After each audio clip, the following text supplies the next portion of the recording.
Vous écoutez le podcast de So Sweet Planet.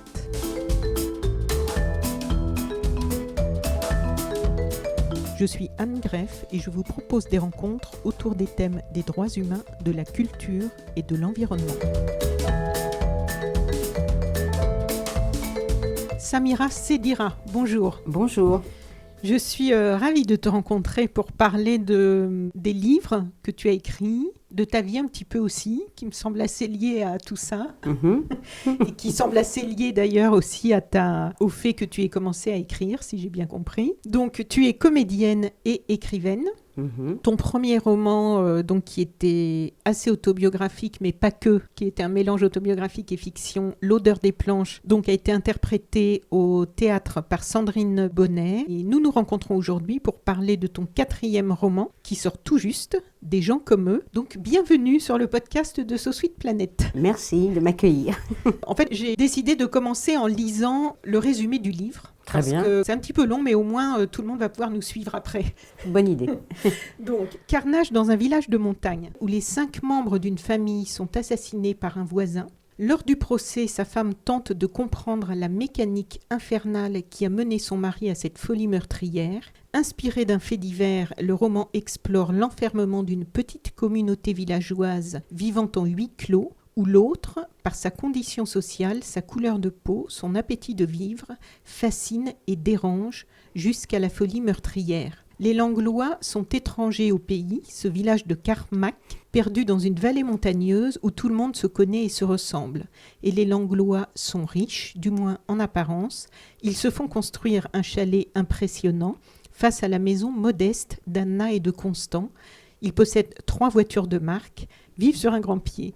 Et puis, Bakary Langlois est noir. Entre les deux couples se noue une relation ambiguë, faite de fascination, de gêne, bientôt de jalousie, peut-être de racisme. S'y mêlent vite des questions d'argent placé et d'escroquerie. Mais comment Constant, cet homme décrit comme un homme normal par tous les témoins lors de son procès, a-t-il pu basculer dans cette folie meurtrière ? Ce livre, en fait, permet d'aborder donc pas mal de sujets très intéressants, très d'actualité, le racisme, les différences de classe sociale, la jalousie. Et donc, c'est inspiré d'un fait divers, l'affaire Flactif, ou la tuerie du Grand Bornand, qui avait défrayé la chronique, qui a aussi inspiré un film, j'ai vu. Tout à fait. Comment est né ce livre ? Pourquoi ce choix de ce sujet ? Alors, c'est un fait divers. D'abord, le fait divers me fascine. Je crois que l'histoire d'amour entre la littérature et le fait divers existe depuis toujours. Donc, il y a eu des tas d'auteurs qui ont écrit autour des faits divers.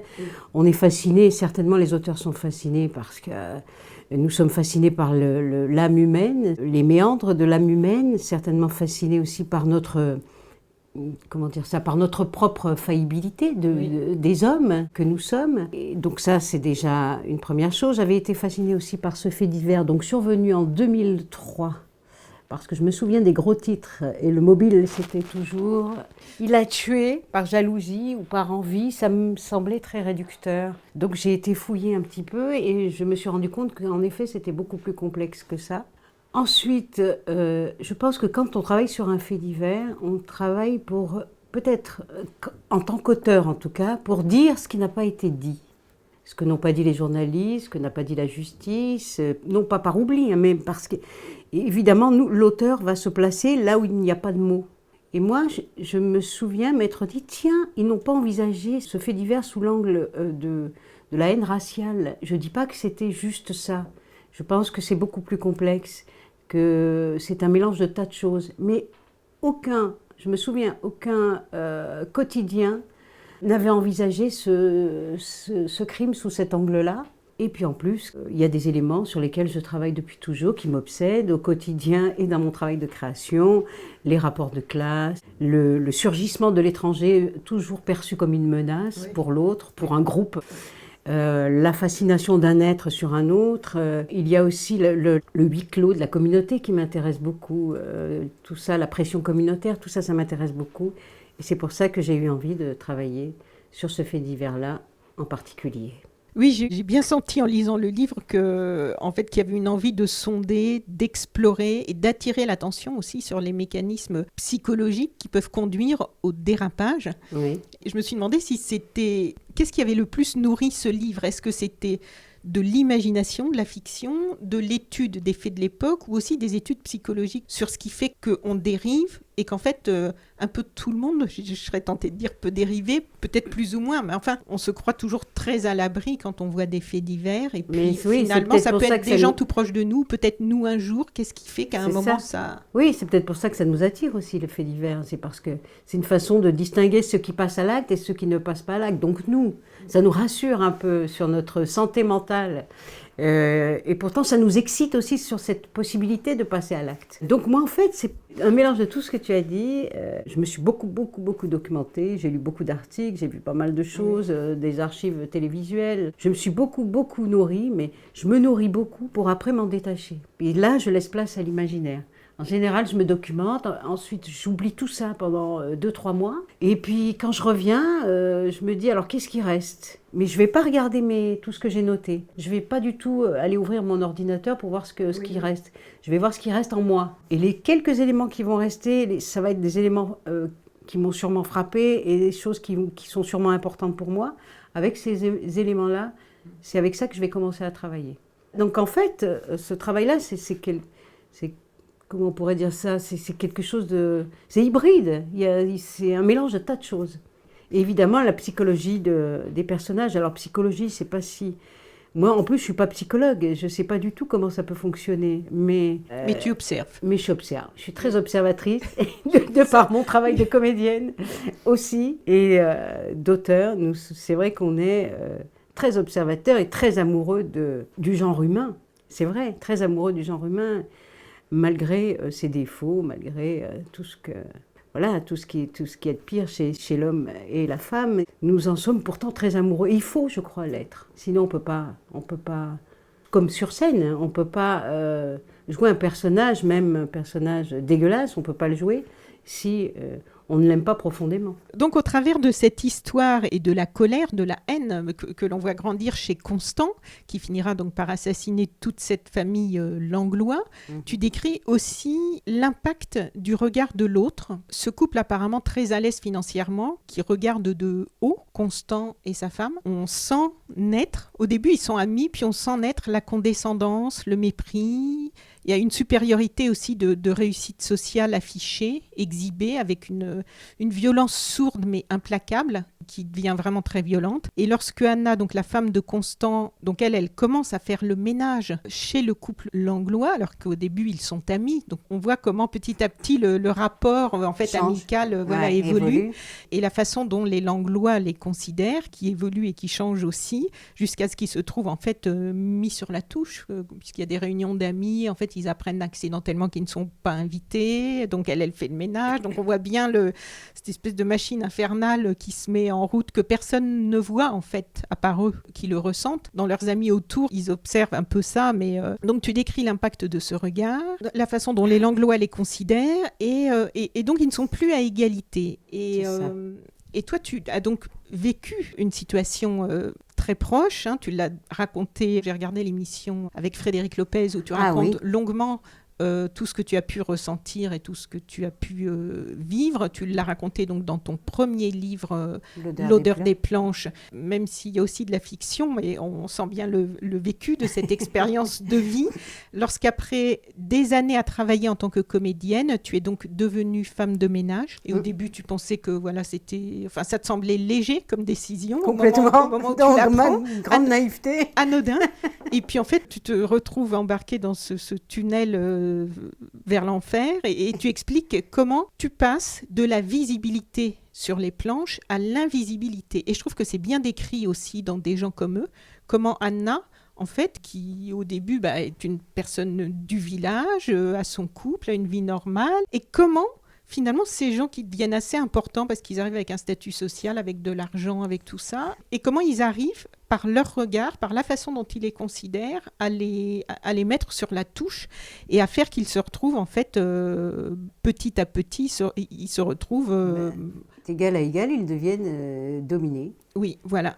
Et dominants. il passe de la visibilité à l'invisibilité, comme tu as pu le vivre, et tu décris comment donc ce regard qui change sur nous, je dis nous parce que ça peut arriver à chacun de nous, et comment ces regards qui ne vous voyez plus, vous, donnent l'impression de ne plus exister. Il y a une impression, pour Anna, de ne plus exister, on devient invisible. Comme tu l'as décrit dans l'odeur des planches, où toi aussi tu décris cette descente aux enfers, là où petit à petit, tu travailles pour des gens qui ne retiennent même pas ton prénom, qui t'appellent Samia, Malika, enfin tout sauf Samira, qui ne te reconnaissent pas quand ils te croisent oui. au Simply Market. C'est vrai. Voilà. Ouais. Et à partir de là, j'ai ressenti, en fait, comme... donc je voulais voir avec toi si c'était... c'est quelque chose qui t'a marqué évidemment profondément, comme quand on traverse des épreuves comme ça. À moindre degré, je l'ai vécu moi en intérim, quand je bossais à côté de oui, c'est pareil. Et où on se retrouve à bosser avec des salaires de misère, à être traité, voilà, on est en intérim, donc on est invisible. De la précarité. De la précarité. Ouais. Et en fait... Oui. Non, mais vas-y. Non, mais c'est vrai. Si, c'est de la précarité. Oui. Surtout quand on passe d'un statut, mais c'est même pas un statut à un autre, c'est d'un monde à un autre. Oui. Vraiment. Tout à l'heure, tu parlais de visibilité à invisibilité, mais c'est vraiment tout à fait ça. Surtout quand on est comédienne et que et qu'on est très visible. Quelquefois, on vit au travers du regard de l'autre. Bah oui, et puis on est sous les éclairages quand même. Et on est sur scène pour être écouté, regardé, entendu, admiré. Et passer de ce métier-là au métier de femme de ménage qui est totalement à l'opposé. Hein. Alors là, vraiment, moi je l'ai vécu dans ma chair, vraiment, c'est vraiment les deux extrêmes. Hein, deux extrêmes. Mais vraiment, c'est fou comme expérience. Mais en fait, oui. Oui, non, mais qui au final est extrêmement enrichissante. Mais quand on le vit, c'est très douloureux, mais... Oui. Avec du recul, on se dit, c'est fou quand même cette expérience. Parce qu'on passe vraiment de la lumière aux ténèbres, c'est un peu ça. Bon, j'exagère à peine, vraiment. Ouais. Parce qu'on devient totalement invisible, le regard aussi change, le regard de l'autre. Le regard de l'autre, par exemple, sur une comédienne, c'est un regard d'admiration. Les gens sont très curieux. Quand vous dites à quelqu'un, je suis comédienne, tout de suite on sent dans le regard de l'autre qu'il y a une lumière, tout à coup, qui s'allume. On sent qu'il y a de la curiosité. Et raconte-moi, et quand on dit qu'on est femme de ménage, c'est tout à fait l'inverse. Du coup, la conversation s'arrête, on passe à autre chose, comme si c'était très gênant pour la personne qui a entendu que je suis femme de ménage, comme si c'était très gênant de l'avoir entendu et qu'il fallait tout de suite passer à autre chose. Et d'ailleurs, même moi, la honte que j'avais à le dire. Je n'ai aucun mépris pour les femmes de ménage, puisque moi, je l'ai fait quand même pendant 3 ans. Ça n'a rien à voir avec ça, mais c'était la honte, je crois, à cause du regard qu'on projetait sur moi. Quelque chose d'un coup qui n'était plus moi. Et je me dis, des gens qui vivent ça toute une vie durant, je trouve que c'est très difficile, très difficile. Est-ce que, parce que en fait, en lisant les 2 livres, je réfléchissais par rapport au fait qu'en fait, on est quand même très dépendant du regard de l'autre. Il y a une dépendance et il y a des professions où c'est accentué parce que justement, c'est soit il y a peut-être un peu d'illusion où on met quelqu'un sur un piédestal et de l'autre côté, il y a aussi de l'illusion en pensant qu'une personne, parce qu'elle fait tel travail, a moins de valeur. Exactement. Et il n'y a pas plus de valeur ou moins de valeur en fait. C'est fou. On est dans une société où on est défini par son travail. Voilà. Donc la valeur de l'être humain est définie par au travers de son travail. Oui. Donc tu es footballeur, tu gagnes des millions d'euros, tu es génial, et tu es femme de ménage, tu gagnes, je ne sais pas, une misère, tu n'es rien. C'est quand même dingue qu'on soit défini par une valeur marchande, en fait. Mais peut-être que c'est plus dans notre société, parce qu'il y a des endroits dans le monde où la place de la réussite économique, sociale est peut-être moins mise en avant, moins mise au sommet de la pyramide de valeurs. Exactement. Oui, là, je parle bien de notre société. Oui. Est-ce qu'aujourd'hui, tu te sens plus forte d'avoir justement traversé ces 2 mondes d'extrêmes et où il y a ces 2 illusions qui ne sont pas des illusions quand on le vit, hein, évidemment, parce que quand on est invisible pour quelqu'un, c'est une vraie réalité. C'est pas. C'est vrai. Mais je parle de l'illusion des autres. Oui, ça m'a enrichi. C'est vrai, ça m'a enrichi. Et d'autant plus qu'il y avait un troisième bon, je trouve pas le mot, c'est pas grave. En tout cas, en étant devenue femme de ménage, je me suis aussi rapprochée de mes parents et de ce qu'ils avaient vécu. Oui, c'est ce que tu racontes. Voilà. Parce qu'en plus, tu es Un femme de troisième ménage, chemin. mais il y a aussi l'histoire des origines. Évidemment. Qui est un cumul de Voilà, choses ce qu'on qui peut font... appeler cette espèce de déterminisme social, comme Voilà. je disais, bon, en fait, 40 ans ont passé, je me retrouve, en fait, comme mes parents, Oui. à faire des travaux précaires. Donc on y est, quoi. Quoi ça a servi, tout ça. Pourquoi Oui. ça fait 40 ans que je suis là, en France. Mes parents ont tout fait pour que je fasse quelque chose que je fasse mieux qu'eux, puisque c'est quand même le but, l'envie des parents, c'est qu'on fasse mieux. Et leur sacrifice aussi. Et leur sacrifice. C'est souvent pour la génération. Exactement. Et en fait, je me retrouve au même niveau qu'eux. Voilà, donc ça c'était hyper dur quand même. Ça c'est quand je me suis fait un jour, je me suis assise et je me suis dit oh là, voilà, j'ai fait ce constat-là et là c'est vraiment très douloureux. Il y a eu aussi quand j'en ai parlé à mes parents, j'ai mis beaucoup de temps à leur en parler. Et je me souviens très bien de la lueur de déception dans le regard de ma mère. Ça c'est très dur à avaler quand même. J'ai senti qu'elle était déçue. Pas mon père qui m'a dit « Oh, ben c'est bien, comme ça tu apprends à te débrouiller ». Moi, ça, je trouvais que c'était quand même beaucoup plus positif. C'était encourageant, moi. C'était encourageant. Même s'il ne le pensait pas, ça te renvoyait un miroir un peu plus non, parce positif. que pour lui, c'était pas si dramatique que ça. Quoi. Oui. Voilà, pour lui, c'était pas si dramatique que ça. Et donc, alors là, j'ai perdu le fil. On parlait de quoi juste avant Du fait peut-être de toi, aujourd'hui, te sentir justement plus forte d'avoir traversé et ceux qui te mettent sur un piédestal et ceux qui te prennent pour rien du tout. C'est ça. Et même quand après, j'ai repris le théâtre. Hein. J'ai repris le théâtre avec... j'avais l'impression de me sentir beaucoup plus détachée. Alors ça, c'était une bonne chose. Parce que avant le ménage, il n'y avait que le théâtre qui existait. Donc j'étais quand même dans ma bulle artistique. Je ne fréquentais que des artistes.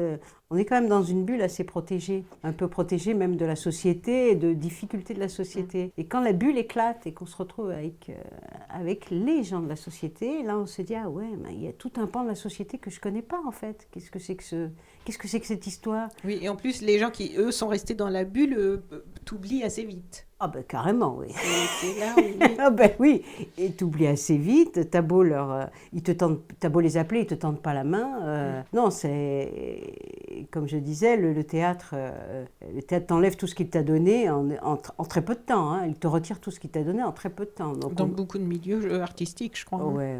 C'est fou quand même. Est-ce qu'on a l'impression justement que c'est des milieux très solidaires, mais pas du tout. Hein. Franchement, ça je l'ai découvert. J'ai été... Je crois que c'est dans l'être humain d'être attiré par ce qui brille, donc les gens vont vers vers ce qui brille, vers ce qui est désirable. Oui. Voilà. Et on a envie d'être associé à être dans la lumière des projecteurs. Exactement. Alors et quelqu'un qui n'y est plus. Voilà. Et quelqu'un qui ne travaille plus. Oui. Et quelqu'un qui n'est plus désirable. Donc, c'est un peu stupide quand même, parce que, bah oui. D'ailleurs, il y a quelque chose qui m'a touchée dans l'odeur des planches où tu racontes, au moment où tu vas poser chez les commerçants dans les rues de Maison-Alfort des petites affichettes pour proposer tes services en tant que femme de ménage, et là tu racontes ce qui te passe par la tête, et justement tu racontes que avant tu les... Je ne sais pas si on peut dire prenez de haut, mais en tout cas, voilà. C'est vrai. Oui. Et tu racontes que là, c'est un moment qui est assez poignant parce que tu rentrais dans ces commerces en les considérant pas très bien. Ouais, non mais c'est vrai. Parce que toi, tu étais l'artiste. Ah ben on est un peu, quand on est artiste, on est un peu... et qu'on a suivi un chemin sans heurts, on est un peu dans les... On plane un peu quand même, on se sent quand même au-dessus de la mêlée, il faut dire ce qui est. Oui, c'est vrai, on se sent un peu au-dessus de la mêlée, on se dit tout va bien, puis moi je me nourris de spiritualité, de choses artistiques, tandis qu'un commerçant, non mais vraiment. Et le moment dont tu parles, dans le bouquin je raconte que je rentre dans ce petit commerce et je me dis en fait... Du coup, ils ont de la valeur pour moi. Ils prennent de la valeur parce qu'ils bossent, parce qu'ils sont dans leur boutique, parce que c'est stable, voilà. Tout ce que tu n'as plus. Tout ce que je n'ai plus. Moi, face à eux, je suis plus rien, quoi. Oui, c'est un sacré cheminement. Hein. C'est un sacré cheminement, tout à fait.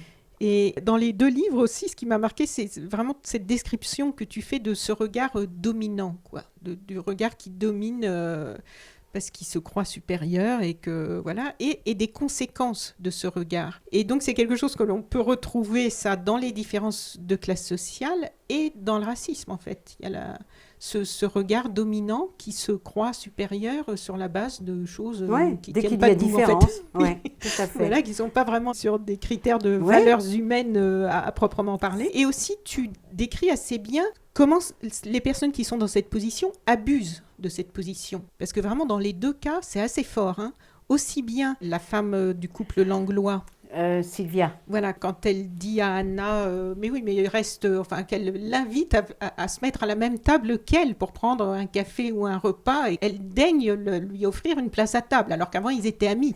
Et donc on voit bien la dégringolade de rapport. Et toi aussi, quand tu arrives et que tu décris chez le monsieur, là, et que le chef d'entreprise, c'est monstrueux, quoi. Et en fait, c'est même pas comment il te considère, puisque il est même pas là en face de toi. C'est comment il te considère même pas du tout dans la façon dont il laisse toutes ces merdes et sa merde, hein, puisque tu décris vraiment tous ces détails sordides et finalement qui sont quand même assez répandus hein, dans l'attitude. Oui, pour lui, je ne suis qu'un service. Oui. Il paye, donc c'est normal que tu nettoies. Voilà. Il paye, donc il peut déposer ce qu'il veut au fond de la cuvette. Oui. Je suis payée pour nettoyer. Il peut déposer ce qu'il veut dans son cendrier qui déborde. Je suis là pour nettoyer. Voilà, l'évier qui déborde, peu importe. Je suis à son service. Toi, quand tu as vécu cette situation, tu étais comédienne, tu avais quand même déjà toute une culture, oui. Tu avais appris à réfléchir. Mais je ne disais jamais que j'étais comédienne. Hein. Non, mais je veux dire, tu en as fait quelque chose. Dans la famille, Constant, lui, il en fait un meurtre. Oui. Ça. Mais en fait, entre les deux, on comprend aussi que beaucoup de gens qui vivent ça, de se faire regarder comme ça de haut, sans aucune vraie raison, que ce soit dans le racisme ou dans les classes sociales, on comprend que ça déclenche de la violence. Et je trouve que dans ton livre, on voit bien ce cheminement. Est-ce que tu as voulu mettre le doigt là-dessus par rapport à un contexte plus général, par rapport à... Je ne sais pas, parce qu'en fait, on voit bien qu'à chaque fois qu'on parle des sujets qui fâchent, du racisme, des banlieues, de la délinquance, de tout ça, très souvent, on se focalise sur les faits. Et en fait, on en parlait avant l'interview, quand on remonte un peu dans le temps, au niveau de comment on en arrive là. Pourquoi on en arrive là ? Qu'est-ce qui fait qu'à un moment, on a envie de s'en prendre à tout le monde ? Qu'est-ce qui fait qu'on a envie de tout casser ? Qu'est-ce qui fait que... Oui, c'est le but, enfin je veux dire, c'est le travail de l'auteur, du romancier. Oui. Je pense qu'on n'a pas à juger. Je pense que ce qui est plus important, je crois, pour un auteur, c'est pas le surgissement de l'acte. Le surgissement de l'acte, il va prendre... c'est un temps très court. Ce qui est intéressant, c'est d'essayer de comprendre ce qui s'est passé. C'est le temps plus long en amont. Qu'est-ce qui a pu se passer ? On va remonter le temps, et on va le remonter et en essayant de comprendre, et peut-être même, je crois que c'est vraiment le but de l'auteur, de pardonner ce que ne fait pas la justice, ou par exemple, ou la police, mais l'auteur doit le faire, je crois. De ce désordre, essayer de remettre de l'ordre dans ce désordre. Parce qu'on n'est pas là pour juger. Je crois que ce n'est pas du tout la fonction de l'auteur. La fonction de l'auteur n'est pas de juger, mais d'essayer de comprendre. Et puis du coup, peut-être d'aider d'autres à comprendre, d'aider le lecteur aussi à cheminer. Parce que la semaine dernière, j'ai fait une interview de Laura Nsafou, qui est une jeune femme noire qui a fait, elle, un cheminement par rapport au fait que elle a un blog qui est assez connu, tout ça. Et en fait, là, elle a sorti 2 livres pour enfants avec des petites héroïnes noires. Et par rapport au fait que elle, petite, n'avait pas de livre pour enfants avec des petits héros noirs auxquels s'identifier. Donc, il y a aussi tout un cheminement. Et par rapport à ce qui est sur son blog, elle a écrit une phrase qui est en introduction, qui est extraite d'une saison blanche et sèche. Et en fait, la phrase, c'est « écrire, point, pour que l'on ne puisse plus dire « je ne savais pas ». Et au travers de tes livres, j'ai l'impression qu'il y a un petit peu de cette démarche-là, d'aller justement explorer tout ce qui est derrière le reportage télé où on voit un fait divers, où on voit de la délinquance, où on voit tout ça, mais justement de donner à comprendre avec de la réalité et de la fiction. En fait, les deux sont mêlés, parce que dans l'odeur des planches, c'est quand même autobiographie et fiction, et des gens comme eux aussi. Ah oui, oui, oui, bien sûr. Dans des gens comme eux, le point de référence, c'est l'affaire Flactif. Oui. Bon, on va pas se le...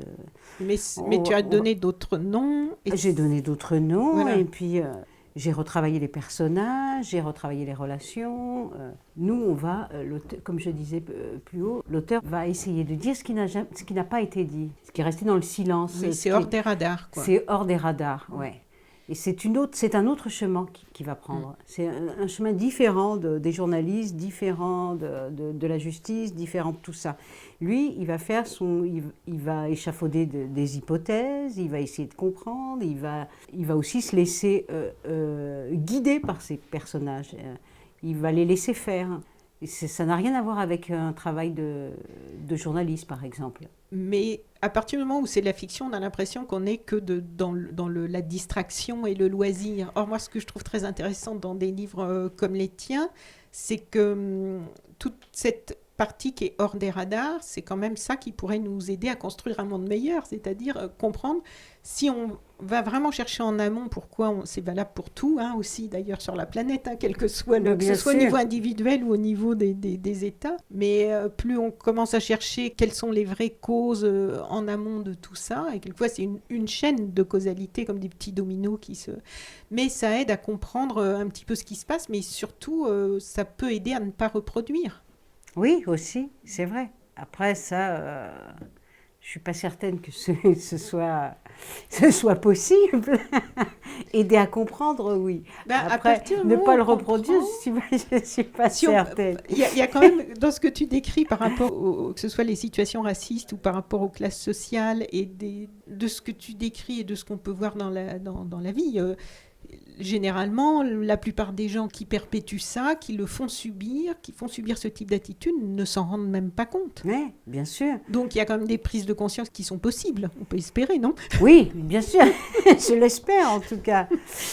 Après, oui. Parce que toi, dans l'odeur des planches, tu décris quand ton père arrive, et puis ta mère, et puis toi qui te retrouves là-dedans, et petite, et qui subit aussi le racisme, et le regard sur quelqu'un qui est différent, qui a physiquement, et son nom, et toutes ces choses qui marquent cette différence, et qui font que tu vas être considéré aussi autrement. Et quand tu parlais de déterminisme social, est-ce que c'est aujourd'hui, ta maman est toujours vivante ? Je crois que ton papa est décédé. Oui, hein. Oui, mon père est décédé. Voilà. Oui.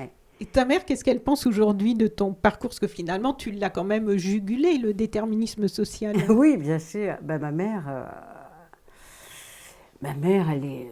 elle est très fière quand même. Elle est très fière, très heureuse. Je pense elle se dit qu'elle a réussi quelque chose. Et c'est vrai, parce que moi, Parce qu'elle n'osait même pas rentrer dans une boulangerie pour elle. Parce qu'elle ne savait pas comment Alors, demander, dans l'odeur des savait planches, pas comment... c'est vrai que je dis que je suis fille unique, mais je ne suis pas fille unique. Hein, nous sommes 9. Mais j'ai voulu m'en débarrasser pour une fois. Mais oui, quand j'étais petite, moi, je rêvais d'être enfant unique. Hein. Quand on est 9, difficile de trouver sa place. Ou alors juste être considéré comme un groupe, c'est un peu compliqué. Marc, c'est mieux que d'assassiner tout le monde. Bah oui, moi je les ai assassinés dans un livre, mais ils sont toujours vivants, donc tout va bien. Tout va bien. Et oui, alors ça y est, j'ai perdu le fil à nouveau. Par rapport à ta maman et à la fierté aujourd'hui qu'elle a de tout ce que... Par rapport au fait qu'elle n'osait même pas rentrer dans une boulangerie, elle ne savait pas dans quelle heure dire bonjour, merci, demander un gâteau. Oui, mais quand on arrive dans un pays étranger, c'était exactement ce qui se passe. Surtout quand on arrive dans un pays étranger, où on arrive, on n'a pas vraiment envie d'être là quand même. Hein. Elle a juste répondu à l'appel de mon père. Et elle aussi, poussée par sa famille, elle a quitté l'Algérie alors qu'elle n'avait aucune envie de quitter l'Algérie. Elle se retrouve dans un pays étranger où elle ne parle ni la langue, elle n'a pas de boulot, elle ne connaît personne. Et souvent, ces femmes-là se retrouvaient dans des endroits vraiment affreux, quoi, sordides, oui, l'hôtel dégueulasses. Que tu décris là, voilà, à Marseille, c'est... Ouais, les hôtels, ou alors les squats, ou alors les bidonvilles, enfin, quand même. Alors qu'elles avaient entendu des choses merveilleuses. Et elles se retrouvent soudain dans des endroits atroces. Mais ça arrive, c'est arrivé souvent dans l'histoire de l'immigration. Il y a aussi ces jeunes japonaises. J'avais vu un très beau spectacle tiré d'un texte, quel roman Elle n'avait jamais vu la mer ou quelque chose comme ça. Oh, bon, bref. Où ces femmes japonaises étaient attirées par des Japonais vivant aux États-Unis. Je crois que c'était dans les années 20, quelque chose comme ça, 20, 30. Et elles arrivaient là aussi dans des endroits sordides, alors on leur avait décrit un truc. Oui, on leur avait bien vendu on leur avait bien vendu les États-Unis, sauf que souvent c'était. Donc elles se retrouvent là. Souvent sans vie sociale. Oui, parce que la France a fait venir donc beaucoup d'ouvriers. D'ouvriers. D'hommes d'abord. Donc on les a fait venir pour travailler, parce qu'après la guerre, on avait besoin, et sans réfléchir au fait qu'au logement. Voilà. D'où les réfléchir baraques en planches, les bidonvilles. Ni au logement, ni à se demander si ces hommes-là avaient une famille. Et évidemment, cette famille allait devoir quand même s'installer en France. S'ils auraient envie d'être réunis un jour. Voilà. Donc c'est quand même fou de ne pas penser à ça. Donc souvent les hommes se retrouvaient, quand ils arrivaient seuls, dans les foyers Sonacotra.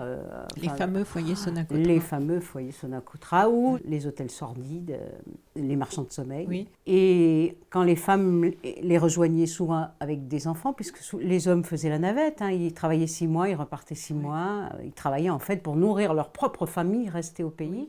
Voilà, ils faisaient la navette. Ça s'appelait, ce mouvement, c'est la Nouria, je crois. Ça s'appelle la Nouria, le mouvement d'aller d'un endroit à un autre, une espèce de va-et-vient incessant. Et donc c'est vrai que le gouvernement n'avait pas réfléchi à ça, n'avait pas réfléchi au fait qu'une famille allait peut-être s'installer avec des enfants, qu'il fallait scolariser ces enfants, peut-être que ces enfants resteraient en France, peut-être que ces enfants-là allaient devoir travailler, tout ça, ils n'y avaient pas pensé. Et au choc des cultures, parce que arriver ici, c'était quand même une autre langue, une autre religion, et on leur demande très vite de s'intégrer, c'est plutôt d'être assimilés, parce qu'on leur demande de renier en fait leur culture d'origine pour pouvoir à l'époque c'était ça. Être invisible. Du coup. Oui, totalement. Même si après ils ont subi se fondre dans la foule, voilà, c'était ça. Ouais. Et c'était un peu c'était de cette façon-là qu'on nous éduquait. Sauf qu'on a été désobéissants. On a dit que non, que nous, on n'avait pas envie de se fondre dans la foule et qu'on avait certainement... nous, on avait envie d'être visibles, on avait envie de travailler dans ce pays-là et on avait envie d'être considérés comme des Français. Oui. Ouais. Et dans le roman graphique dont on parlait avant cette interview de Laurent Maffre, où il y a donc 2 volumes sur le bidonville de Nanterre, la cité de transit de Gennevilliers, donc le bidonville La Folie. Oui, La Folie. Et il a fait un gros travail pour décrire tout ça. Et justement, il décrit beaucoup, surtout au moment où ils sont dans l'attente d'un éventuel logement, qui au début c'est une baraque un tout petit peu mieux que celle d'avant, enfin bon, et ils sont prêts à tout accepter. La règle d'or, c'est de ne surtout pas se faire remarquer, de ne surtout pas avoir un mot plus haut clos, de vraiment pas de vague. Pour réussir et en fait dans tout ça on voit aussi, et que ce soit là encore dans ton premier livre ou dans Des gens comme eux, l'humiliation. C'est terrible, l'humiliation, quoi. Ben oui, bien sûr, et c'est ce qu'ils vivaient à longueur de temps, C'est ce qu'ils vivaient à longueur de temps, et pour nous, enfants, c'est compliqué quand même. Parce que le père est d'un coup considéré comme une espèce de roi sans couronne, parce qu'il est humilié du matin au soir, de par son travail, la précarité de son travail, de par aussi des tas de choses, les réflexions quotidiennes, le racisme, enfin tout ça. Et souvent, c'est vrai que pour le regard des enfants, c'est compliqué quand même à gérer. C'est compliqué, parce qu'un père, c'est quand même et surtout pour les garçons. Pour les garçons, c'est compliqué à gérer. Et c'est peut-être pour ça que les garçons de cette époque ont voulu se faire entendre, je crois. Ils ont bien fait d'ailleurs. Bon, nous aussi, on avait un vrai désir, les filles aussi avaient un vrai désir de se faire entendre, mais c'est beaucoup plus compliqué parce qu'il y a des paramètres de tradition, de culture qui entrent en jeu. Voilà, mais... Oui, parce que toi, il a quand même fallu que tu t'affranchisses aussi pour devenir comédienne et pour suivre surtout pour vivre ma vie. Oui. D'abord, dans un premier temps. Suivre ta voie, vivre ta vie. Oui, parce que j'étais quand même dans un carcan traditionnel. Pas de liberté, pas de garçon, pas de sexualité, pas de tout ça. Il ne restait pas grand-chose. Il ne restait pas grand-chose. C'était quand même très mortifère. Et moi, je me suis dit, non, pas question, pas question. Et en fait... Pour les filles de l'époque, la seule solution, c'était d'avoir le bac. Donc le bac était... Moi, j'ai toujours considéré mon bac comme un passeport. Voilà. Une fois que j'avais mon bac, je pouvais prendre l'avion, Et quand mon père a vu que j'avais le bac, et je lui ai dit, moi, je veux étudier, il n'y a pas eu d'autre choix que me dire oui, moi, je voulais étudier. Et étudier, c'était sortir de chez moi. Donc nous, on habitait dans le Var, et la faculté... plus proche c'était Aix-en-Provence, mais c'était quand même à 150 km. Et donc j'avais ma chambre en Crous, et là, enfin, je vivais ma vie. J'étais complètement autonome et j'avais enfin ma vie, quoi. Tu dis que ton père, sans doute, en fait, sûrement au moment mais où oui. il te laisse partir, mais qu'il préfère que tu fasses ça plus loin. Voilà. Surtout qu'on ne me voit pas. Au moins, il n'y a pas de honte.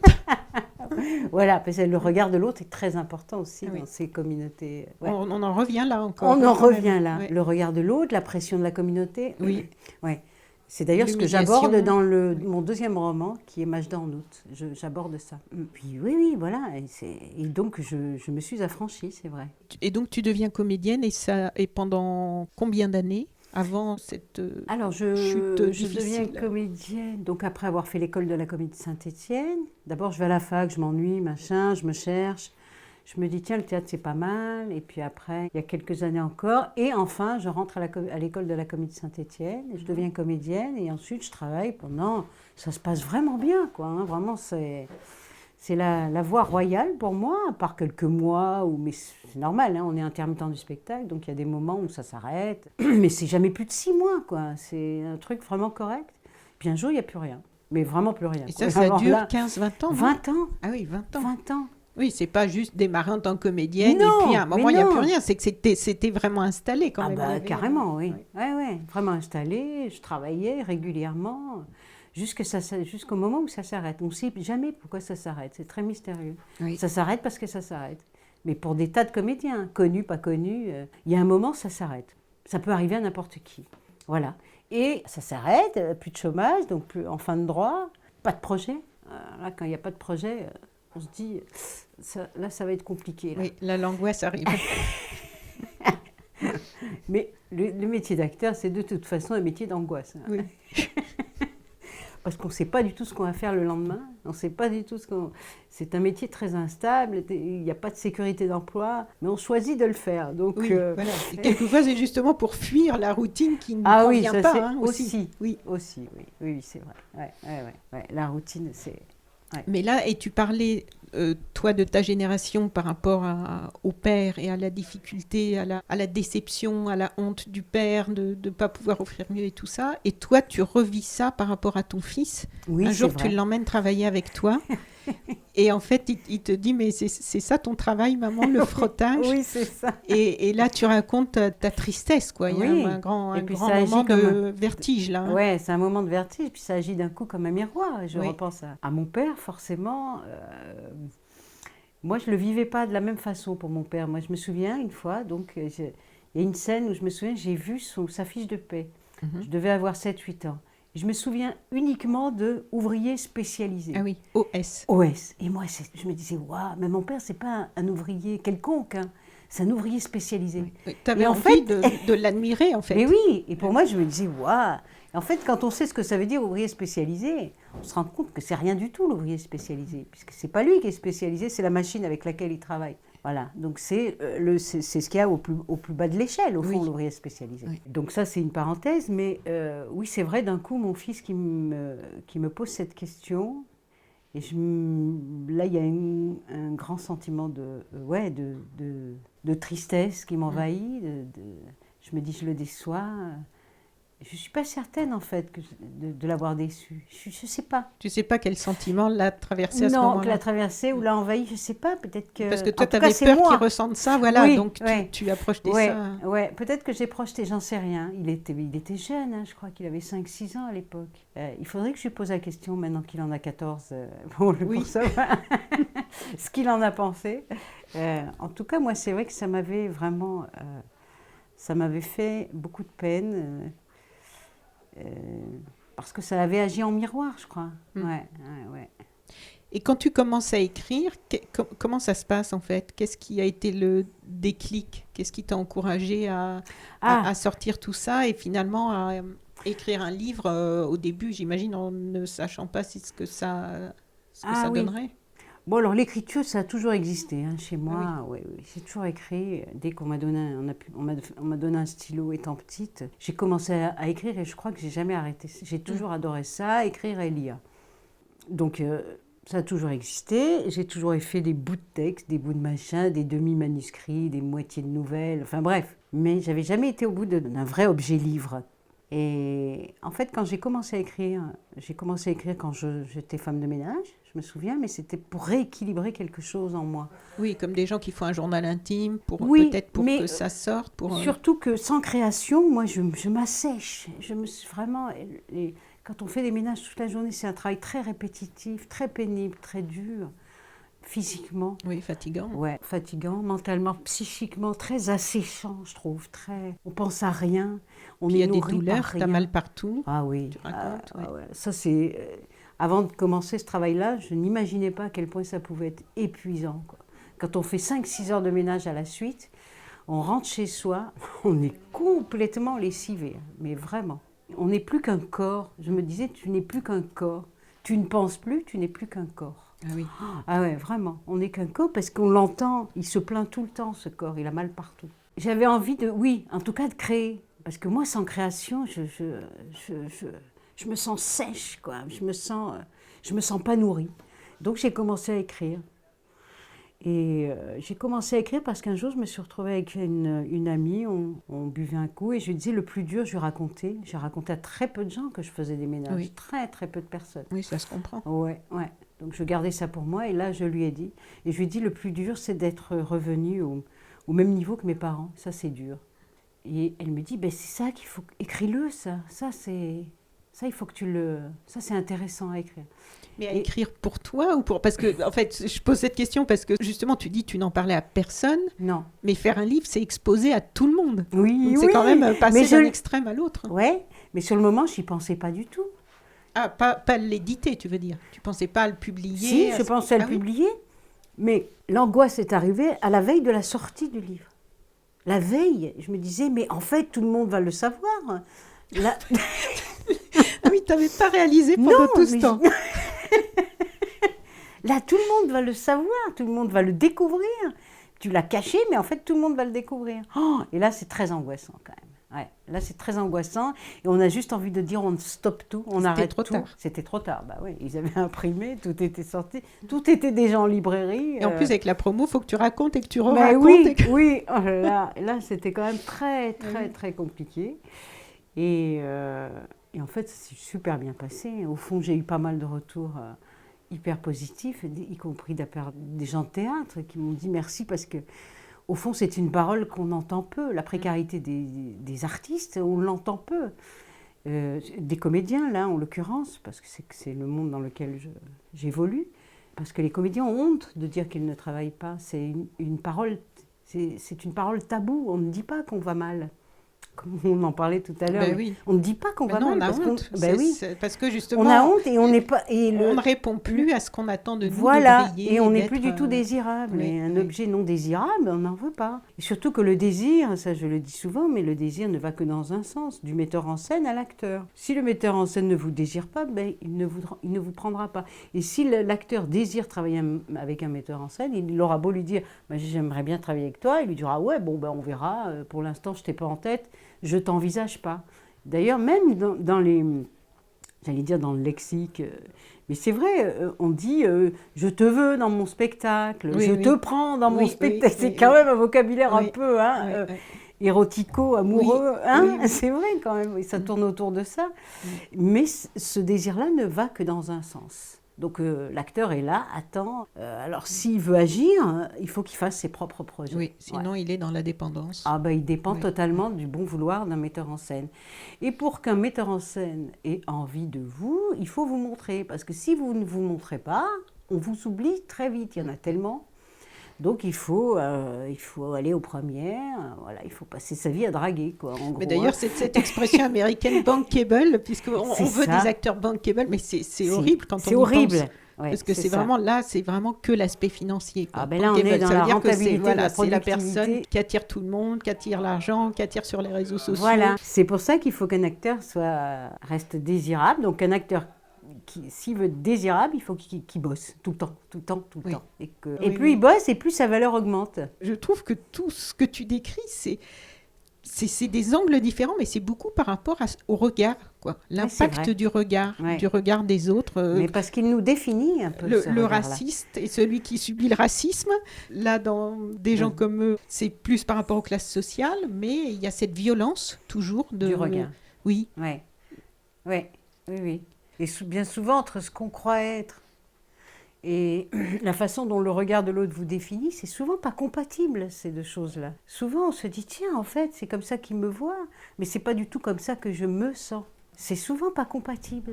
Oui, mais là, il y a tout le truc des préjugés, quoi. Oui, c'est ça. Ouais, c'est préjugés souvent... que subissent la plupart des minorités. Hein. Il y a le racisme, mais il y a aussi toutes les questions de genre, LGBT, tout ça, du petit garçon efféminé qui va se faire rejeter à l'école. Ou de...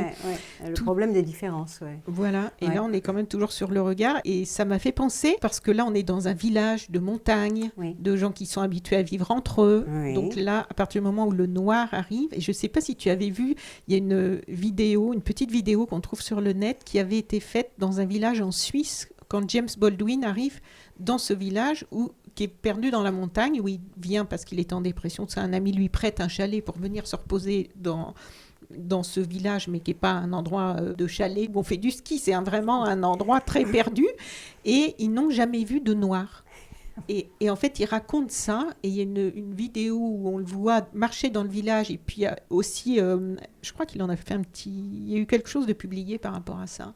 Et en fait, ça me rappelait ça, Oui, mais c'est ça. Et bien, je repense à une histoire, je peux la raconter. Oui. Je me souviens, quand j'étais plus jeune, j'étais animatrice. Et un jour, on était dans un petit village, je ne sais plus lequel, c'est tellement vieux que je ne sais plus. Et donc, j'étais la seule basanée du groupe.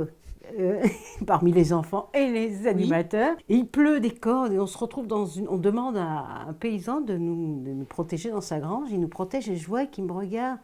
Mais je pense qu'il n'avait jamais vu de personne de ma couleur. Et je vois dans son regard qu'il est à la fois interloqué, fasciné. Et je sens qu'il y a une vraie curiosité. Et puis il s'approche comme ça vers moi. Il me dit « Oh, qu'il est joli ce petit noireau !» Déjà, il m'avait pris pour un garçon.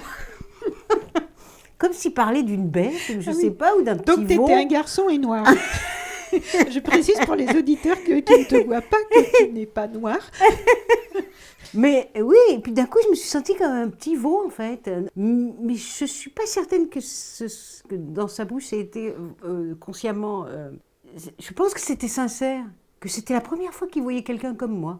Vraiment, que c'était la première fois, mais je l'ai vu dans son regard, que c'était quelque chose d'inédit, quoi, vraiment pour lui. Et c'est sorti, je crois que sa parole a devancé sa pensée. Il m'a dit « Oh, qu'il est joli ce petit noireau !»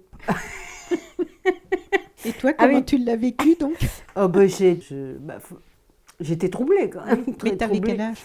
17-18 ans, quand j'étais animatrice. Ah oui, c'est ça, oui, t'étais pas j'avais, je me souviens, enfant, un kawaii. Non, j'avais un kawaii qui fermait bien, là, autour de mon...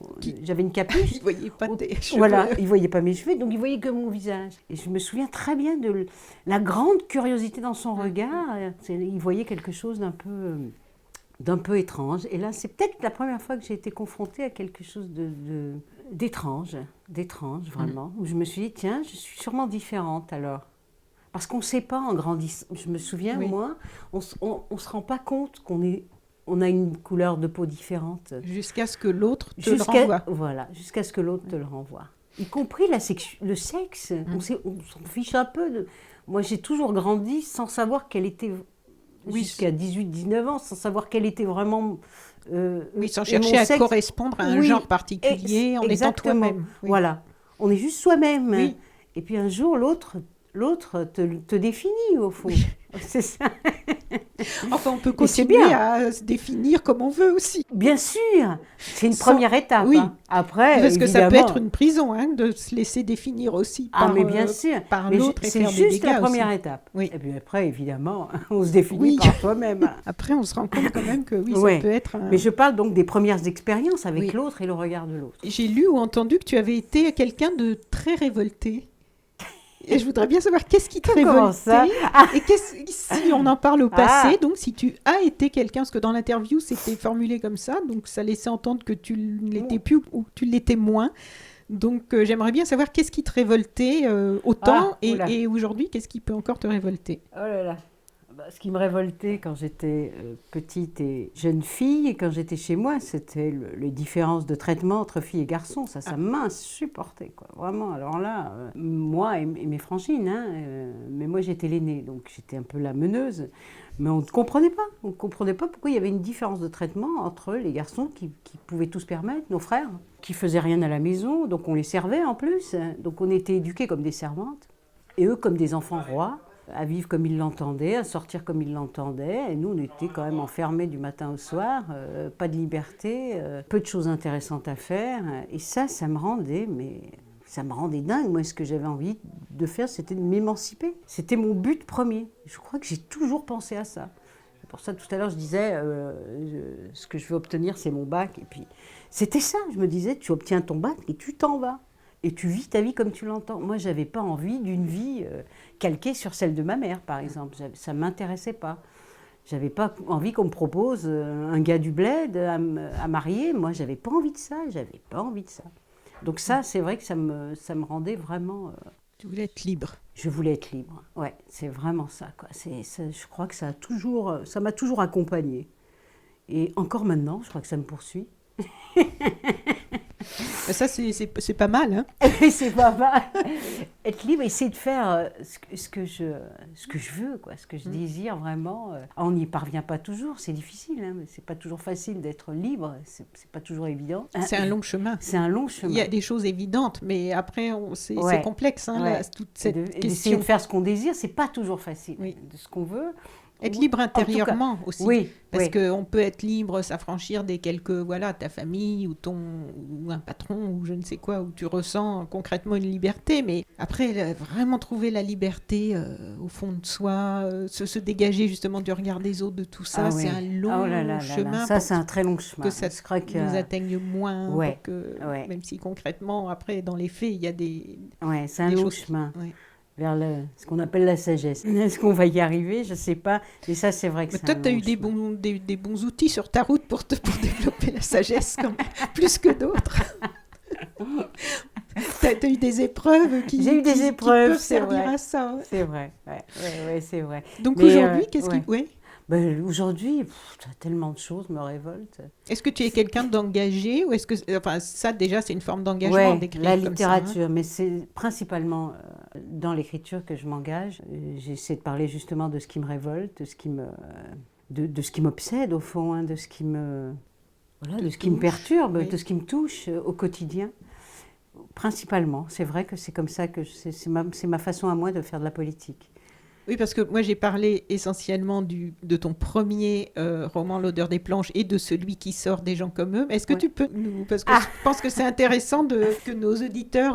moi, je ne les ai pas encore lus, mais je vais les lire. Mais par contre, je sais de quoi ils parlent. Les deux livres qui sont entre le premier et le alors nouveau. Le deuxième, effectivement, c'est Majda en août. Alors, c'est un portrait de femme, d'une femme de ma génération, dans une famille algérienne. C'est justement ça, un peu ce que racontait cette femme privée de liberté, qui a grandi dans ce milieu-là, et on la retrouve à 45 ans, elle est à moitié folle, elle n'a pas vu ses parents depuis 3-4 ans, je crois, dans le roman. Ils viennent la chercher dans un hôpital psychiatrique, et on va remonter le fil pour voir ce qui a pu se passer pour qu'elle en arrive à cet état-là. Donc là, c'est cette histoire de femme prise entre deux cultures. Donc ça. Le troisième, il s'appelle La faute à Saddam. Là, c'est une histoire d'amitié entre deux hommes. Ça se passe entre Paris et la guerre du Golfe, donc le désert d'Arabie, pendant la première guerre du Golfe. Et là, j'ai surtout travaillé, justement, on parlait d'identité et du regard de l'autre. J'ai travaillé là-dessus. C'est un jeune d'origine algérienne qui se retrouve dans l'armée française, pensant qu'il est français. Et pour asseoir justement cette identité française, il s'engage dans l'armée française pour lutter pour la France et avec des soldats français contre l'armée irakienne. Et ils attendent dans ce désert, c'est long, c'est fatigant, il ne se passe rien. Et petit à petit va naître dans ce groupe, il y a des choses qui vont se tendre. D'un coup, on va lui dire, dis donc toi, ça te fait rien, qu'est-ce que ça va te faire de te battre contre tes frères arabes? Et lui, il se dit, tiens, un frère arabe, il l'avait jamais envisagé de cette façon-là. D'un coup, on va le désigner comme l'étranger dans ce petit groupe de soldats. Et ça va forcément mener à un drame. Et c'était justement, on parlait d'identité tout à l'heure, cette identité, ce qu'on croit être et ce que nous renvoie l'autre, qui va exploser vraiment et qui va mener à quelque chose de tragique. Et donc, il y a toujours le rejet par rapport à un préjugé, une illusion. Ouais.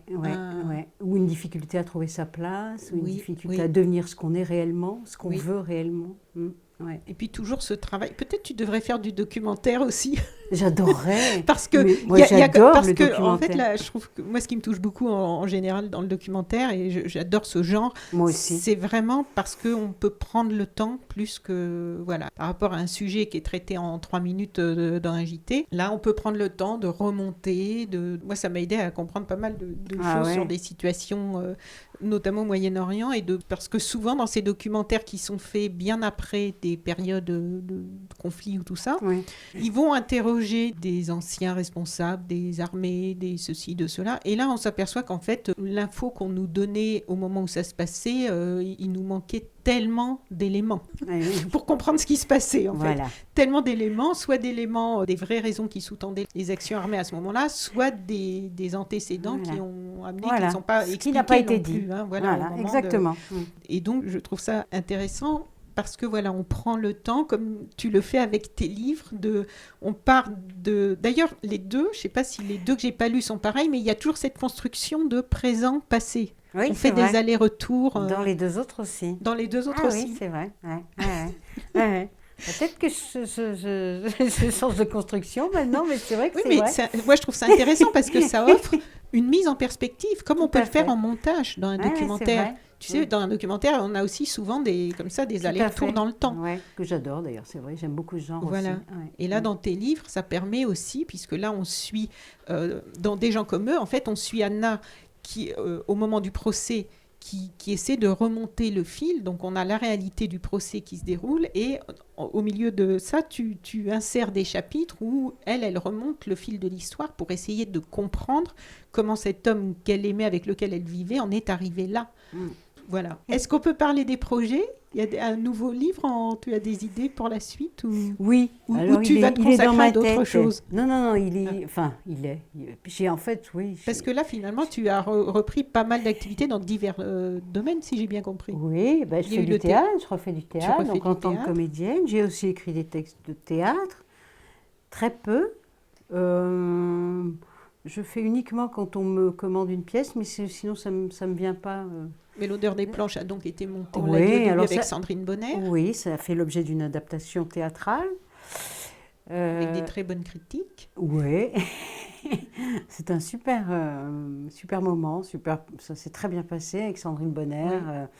Elle a très bien porté le texte. Ton rôle, la partie autobiographique et puis il y a la fiction, mais en fait, c'était d'abord une lecture et après c'est devenu un spectacle parce qu'au départ elle avait le texte à la main et puis après elle a dit qu'elle avait envie de lâcher le texte et de l'incarner vraiment, donc c'est ce qui a été fait. Et puis donc j'ai en tête un nouveau roman, enfin à vrai dire j'en ai 2-3.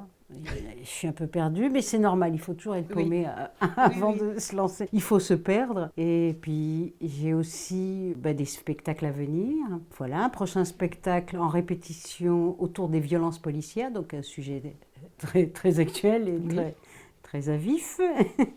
Ou là, en tant que comédienne ou en tant que comédienne. D'accord. Ouais, l'auteur, c'est Guillaume Caillet, un jeune auteur hyper talentueux. Et la metteuse en scène, ou la metteur en scène, je ne sais plus vraiment ce qu'on dit, metteureux en scène, qui est Aurélia Lecher.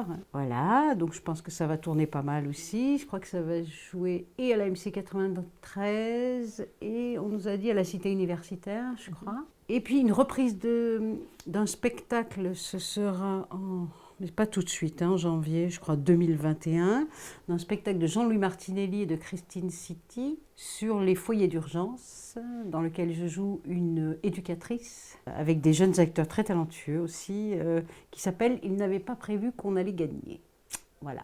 Samira, merci beaucoup. Merci à toi pour tout ce partage, dans ce moment d'interview et aussi dans ces livres. Donc, je rappelle, Des gens comme eux, aux éditions... Alors, aux éditions du Rouergue, dans la collection La Brune au Rouergue. Non, aux éditions du Rouergue, dans la collection La Brune. Oui, voilà. Et puis moi, je vais mettre le lien de toute façon sur So Sweet Planet. Et donc pour ceux qui nous écoutent, si vous allez voir le petit texte qui accompagne ce podcast, quelle que soit l'application sur laquelle vous êtes, vous trouverez le lien pour aller sur Librairie Indépendante et pouvoir commander les livres de Samira Cedira et les explorer vous-même. Maintenant que vous savez tout, ou presque. Merci beaucoup Samira et très bonne continuation. Merci à toi. Au revoir. Au revoir. Chers auditeurs, si vous avez apprécié cet entretien, n'oubliez pas de vous abonner pour être informé des prochains podcasts mis en ligne. À bientôt.